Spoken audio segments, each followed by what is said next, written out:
1 Kings 18. I ain't going to keep you long today. Somebody shout amen right there. I think I heard one. 1 Kings 18. We're continuing our series, There is a Cloud. I believe God is wanting to remind us who He is, what He's about. Who knows there's no such thing as luck? You know, I oftentimes find myself, man, I got lucky there. Man, that was fortunate or whatnot. But who knows God has orchestrated everything. He's in control of everything. And it's all in His plan. And it's not, you're not lucky, you're blessed. You understand that today?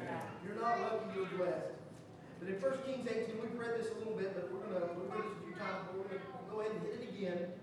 1 Kings 18 and 44, this is Elijah. He's there. He's went through all these things. There's a drought in Israel, but it's about to end. And it said, the seventh time the servant reported, a cloud as small as a man's hand is rising from the sea. So Elijah said, go and tell Ahab, hitch up your chariot and go down before the rain stops you. Meanwhile, the sky grew black with clouds. The wind rose and a heavy rain started falling, and Ahab rode off to Jezreel. The power of the Lord came on Elijah, and tucking his cloak into his belt, he ran ahead of Ahab all the way to Jezreel. Today I want to talk about blessings like we've continued to talk about. But I want to talk about the drop zone. Understand though, just like everything else in life, blessings are not just happenstance or luck. Right. Blessings are not just something that you trip into. Elijah didn't just happen to show up and there happened to be rain there. It was an orchestrated thing that Elijah, led by God, had went through that led them to the drop zone. The military has a thing called the drop zone.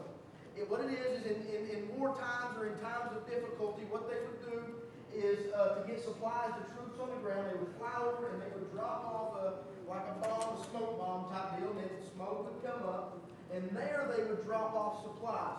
And the soldiers, desperate for food and water and ammunition and everything they need for the battle, would come to that place to receive what they need. Are you with me today? The drop zone. And I tell somebody in the house today, God has a drop zone for you. A place you can go to get everything you need to get through this difficult life. The place you can go to receive the nourishment, the provision, the blessing that you need to make it. Understand that thing. You don't have to walk around aimlessly just hoping something's going to fall on you. He has given us instruction. He has given us the path to get exactly where we need to go. Let's pray today. Dear Heavenly Father, we come to you today thankful for the drop zone. Thankful for a place, Lord God, that we can go and receive from you. Today, Lord God, we ask that you minister to this house, Lord God. We ask right now that you just begin to pour into your people, Lord God. You bless this sermon, Lord God, that your words be said today, Lord God. Bless our time at the altar, Lord God. I believe you want to move in the lives of your people today. We'll give you the praise and we'll give you the glory. And everybody says, amen and amen. Like I said, Elijah, there was a drop zone. It was a place that God had put Elijah, that God wanted to pour out on Elijah. Can I tell you today, you will receive every blessing necessary for battle or the journey in the drop zone. James 1 and 16 says, don't be deceived, my dear brothers and sisters. Every good and perfect gift is from above, coming down from the Father of the heavenly lights, who does not change like shifting shadows. In Malachi, he talks about the drop zone. He challenges the people in their giving and says, see if I won't open the floodgates of heaven and pour out blessings that you can't contain. There is a drop zone. Elijah, in the text we just read, is in that zone. God is pouring out the blessed rain that is desperately needed for that people. Yet understand it was not happenstance or coincidence that Elijah had arrived at the scene. Elijah had endured, overcame, and followed the path necessary to get there. The drop zone. Let's look and see how he got there today. Amen? The first thing is this. For Elijah to receive what Elijah received, he had to overcome disappointment. We'll say that again. He had to overcome disappointment. His land was in famine due to the wickedness of the leaders. His home had turned to pagan worship, and he was a wanted criminal in the eyes of the king. If that's not disappointing, I don't know what is. That's tough. He's living a lonely, hopeless, and unsatisfied life to those that don't know him. He's a wanted fugitive. Here he is. That ain't what he probably thought was going to happen when God said, hey, I'm not going to put a word in you and something's about to happen in your life. You know, he didn't probably think all that was going to happen. But he had to realize that just because it wasn't the way he thought it should be, doesn't mean God wasn't in it. Right. I'm going to say that again. I want to say for the folks in the back, but there's folks in the back. So I'm just going to say it again.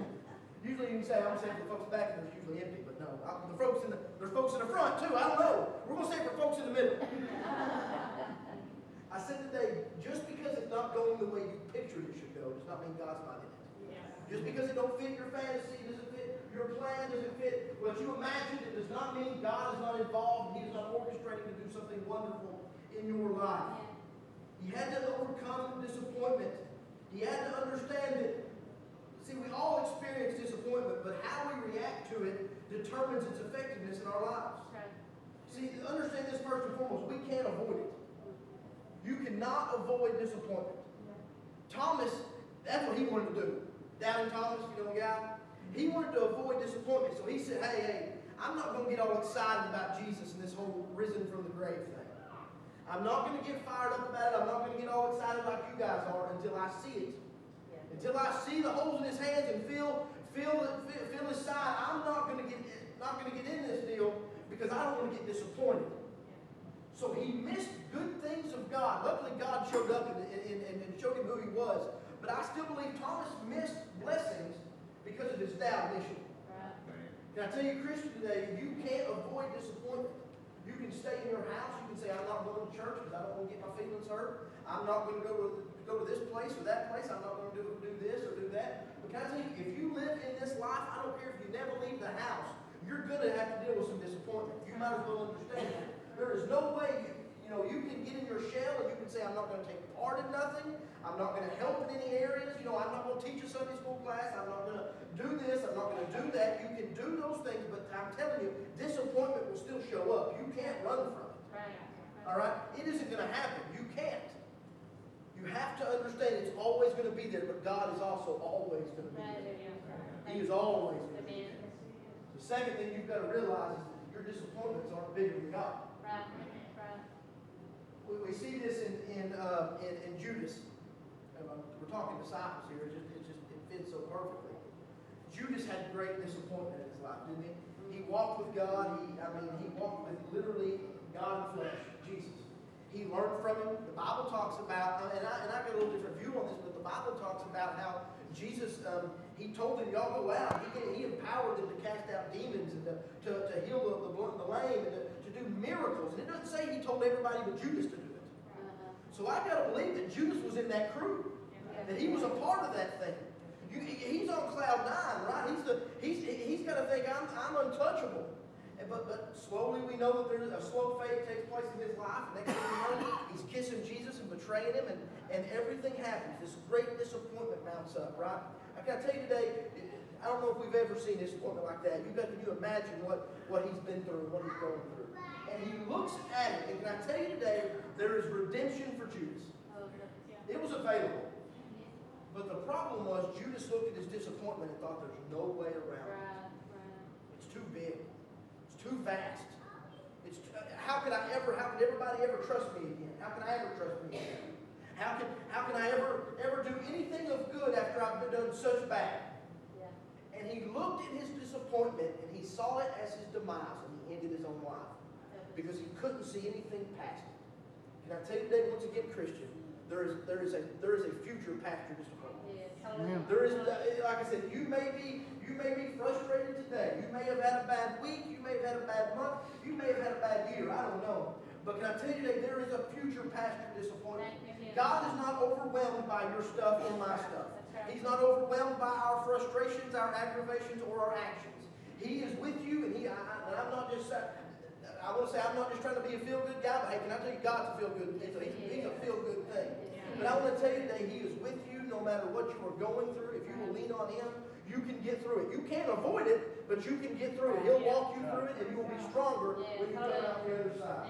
Amen. We have to understand if we want to get blessed, we cannot allow disappointment to push us off course. Elijah had every reason to get disappointed. But he said, you know what, I know God put a word in me, and I know that word will come true. Elijah didn't allow himself to avoid or be consumed. He continued to put and operate as God led him. The second thing is this. Elijah took responsibility. He took responsibility for the role God entrusted him with. He didn't blame Ahab because it was hard. And he didn't ask Obadiah to do it for him, or quit when the prophets of Baal showed up. He took responsibility and performed the task God had spoken over his life. He showed up and he did what God called him to do. Can I tell you today, parents, grandparents, Sunday school teachers, anybody that's called, and we're all called here, so everybody, right? Everybody. Listen to me. If you don't take responsibility for what God's called you to do, it will hurt other people. Parents, if you refuse to accept the responsibility that you have over your family will be punished for it. You can quiet right there. Amen. Be somebody if you know what I'm talking about. If as a Sunday, as a minister, if I don't accept the responsibility that God has placed in my life and in my calling, you will be punished for that. Do you understand that today? Moses said, Aaron, you're running the show. I'm going up to meet with God. Right?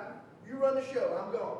Okay? So he heads up the mountain there to get the 10 Commandments. And Aaron is he's got a responsibility now. Okay?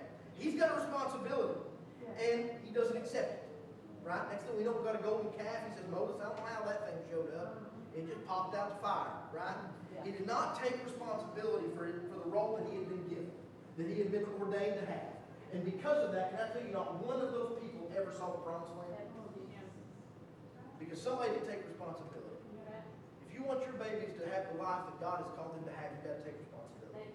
If you want your church family, the people that God has placed around you to minister to and encourage, if you want them to receive everything God's called them to have, you've got to have them take responsibility God's given you. Are you with me today? It cannot be avoided. We cannot expect somebody else to do it.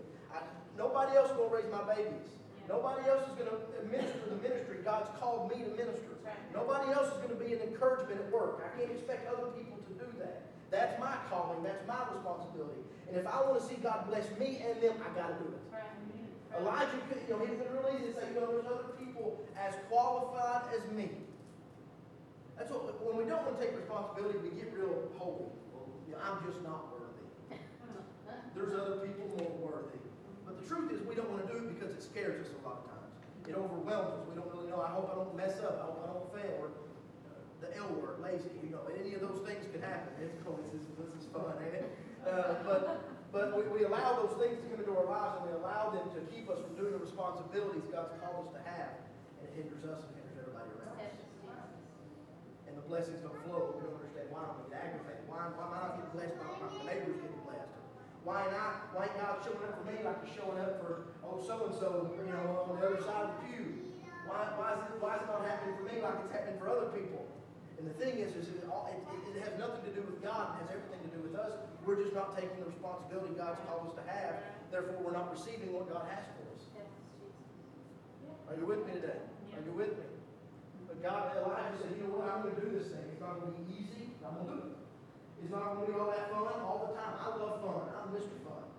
But can I tell you, sometimes there's things in our spiritual walk that ain't all that fun. But we still got to do them.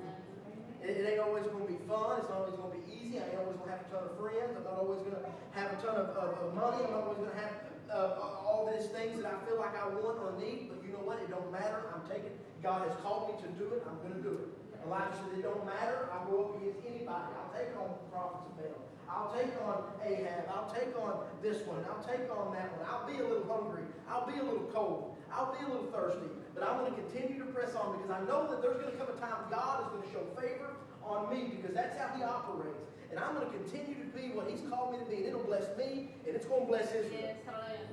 Are you with me today? If the churches in Swifton don't take the responsibility God's called them, the community will suffer. Right? I love that we have our community service today. I love that because I think that's us coming together and saying, we're taking responsibility for what God's called us to do. God's called us to be a light in a dark place. I love that. That's what we've got to do. Glory to God. Look at your neighbor. Say, neighbor, I'm glad to be here. Look at your other neighbor and say, neighbor, please don't fall asleep because you look tired.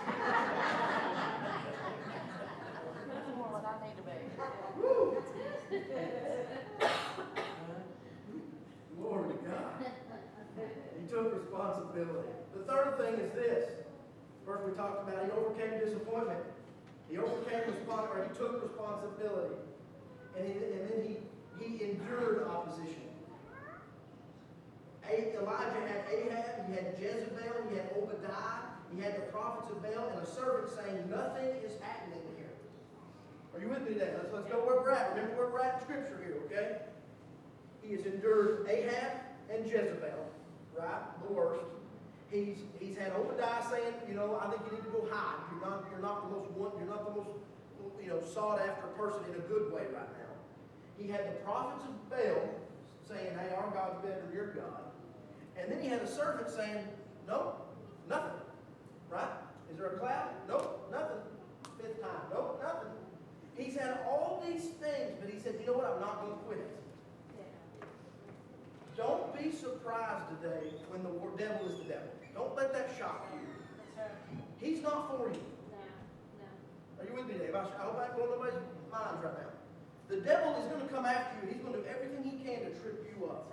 He's going to tell you it ain't never going to be the same as it was in 1978 when everything was going perfect in your life. Everything wasn't perfect in your life then. Are you with me today? Sometimes we can remember our past being a lot better than what they were. You had problems. We've all had problems since the beginning. Since sin entered, we've had problems. But the devil will try to tell you it'll never be as good as it was back then. You'll never experience God like you did back then. You'll never have the revival that you had before that thing happened, or this thing happened, or that took place in your life. He's going to be in opposition to everything God wants to do for you. When God says, this is what I want you to do, he's going to be right there and say, no, you can't do it. When God says, this is what I'm going to do in your family, he's going to say, no, they won't take that. They won't accept that. Every time God is going to have something for you, the devil is going to be there to try to trip you up. You just need to understand that straight off. And guess what? He's going to use people to do it. It's a shame. But people will be used. He's going to use people. People are people. We're flawed. So don't be surprised when the world ain't affirming your spiritual life. Right? Elijah wasn't shocked when the prophets of Baal didn't say, hey, you go. Because he knew that they were in opposition. Today, when you go to work, you're going to have a lot of people that's going to try to knock you off your path. You just got to know that. You've got to understand that. Don't let that shock you. Don't let that overwhelm you. Don't let that get you down. Don't let that get you back to disappointment. Recognize that and know, hey, I don't battle flesh and blood, but spirits and principalities. And this is just the devil trying to get me. But I know God has a drop zone for me. I know he's got a place of blessing for me. I know he's got a place to do something wonderful in my life. And I'm not going to allow anything to take that away from me. I'm not going to allow anything to allow that to be a hindrance in my life. There's opposition. Can I tell you today, Jesus had opposition at every turn. At every miracle and at every sermon, somebody was there to try to get him. The devil was there to try to poke him and see if he could get him to mess up. Yet thankfully he did not allow it to control how he operated. He was there for a reason, and no work of darkness was going to change that reason. That was to heal, to free, and to save. Can I tell you today, you have a reason for being here today.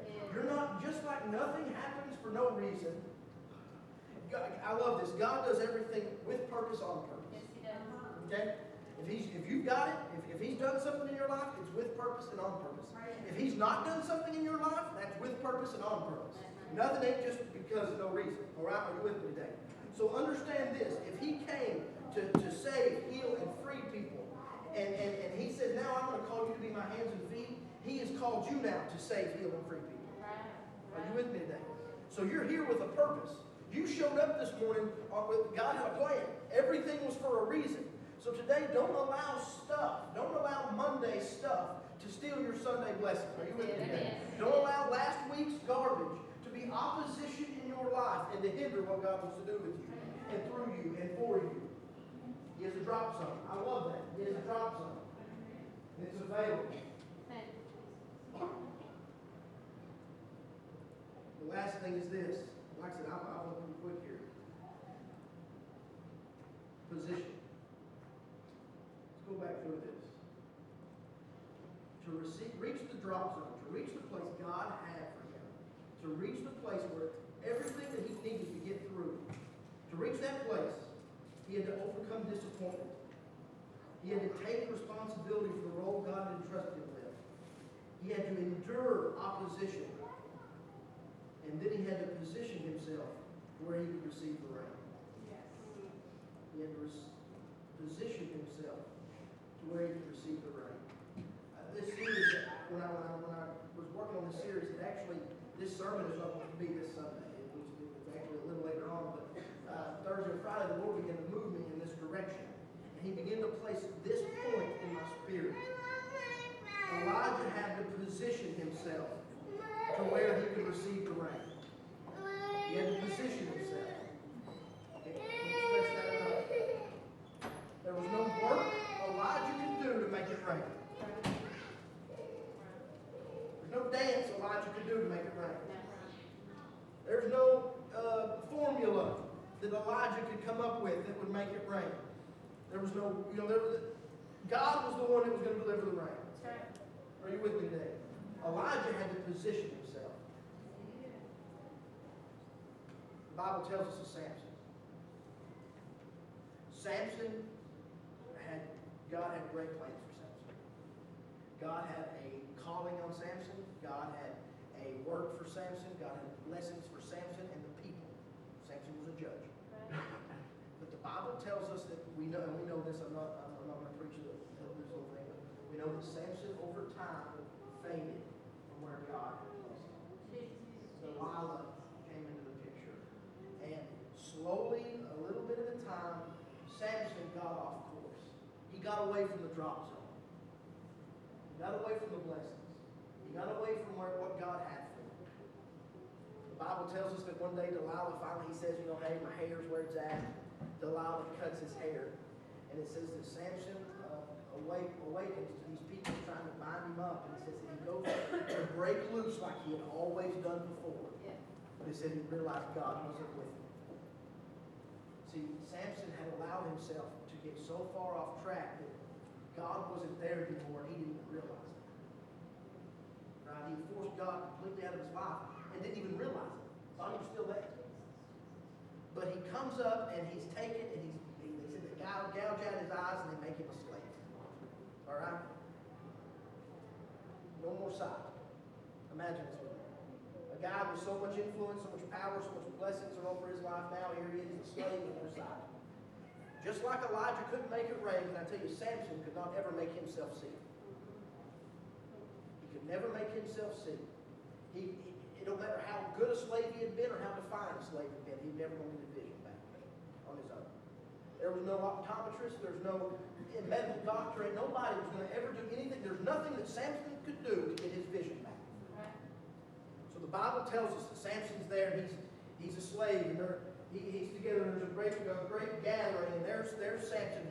He tells a Philistine boy, he says, hey, can you show me where the center of this whole thing is? The Bible says that the Philistine boy takes him kind of over to the pillars there. Now, all the while, his hair had finally grown back. That's an understanding of redemption right there. Yeah. See, because there ain't nothing Samson you can't make your hair grow. I can sit here and strain, but I can't do nothing to make my hair grow. Are you with me today? That ain't nothing I can do. So here Samson is. That's an understanding of redemption. That's only God that can do that. Samson couldn't do anything about it, but God said, I'm going to show you mercy because I am mercy. And I'm going to show you redemption because I am redemption. And if you'll get back under the spout where I'm doing things, I'm going to show you that I'm still God. That no matter how far off you get or how far away you get, you can come back. You can come back to this thing. So here he is. His redemption has taken place in his life. His hair is back. He's back. I'm going to say that he's not even back to where he was. I'm going to say he's better than where he was because now he's learned from a whole lot of stuff that he's been through. So here he is. He's back, but he's still blind, right? He can't do anything about his eyes. So here he is. He says, show me where the center of this thing is. And the Philistine boy, he puts one hand here, and then he takes and he puts one hand here. And Samson takes the position of the cross. Are you with me today? And there was no work that Samson could do to receive anything. But when he took a position today, we're talking about a position. Not a work, not something I can pull off, not something I can fix, but a position. Only a position. When he took the position, then the blessings flowed. That's all it took. All he had to do was get in the right place and take the right position. That being the cross. When he got into that, he was in the drop zone. And the Bible says he had victory like he had never had victory. That he had blessing like he had never had blessing before in his life. Listen to me, Christian. This is for somebody. God is saying, quit running on the hamster wheel that is your life. Quit thinking, if I can make this happen, or if I can do a little more of this, I'll get a little more blessing. Or if I can just, be better at this, or do this more, or this or that. All you're going to do is wear yourself out. There is nothing you can do. Samson could do nothing on his own. The Lord is here for me to tell you, quit running on the hamster wheel and just get in position. Just get to where you need to be. Just get back to the cross. Just get to where all things flow